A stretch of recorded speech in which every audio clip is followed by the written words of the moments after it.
Let's see how to get editable text from an image in Microsoft Word. First off, we want to open Microsoft Word. And as you can see right here, we have our document ready. And you'll see that currently we have a picture, we have an image here that is filled with text. Now let's say that we want to extract this text and turn it into an editable text. Now what we can do is first off, convert our Microsoft Word file into a PDF file. Now click on Save As.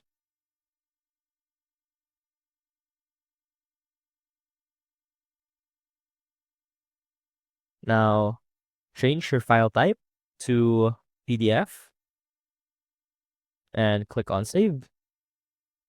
Now let's close this one.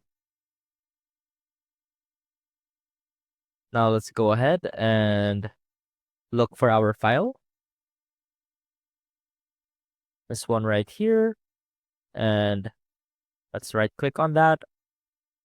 Open with Microsoft Word.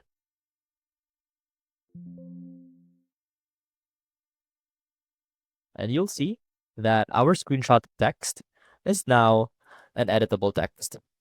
And that is how you can convert text from an image into editable text in Microsoft Word. I hope this helped, and I will see you soon.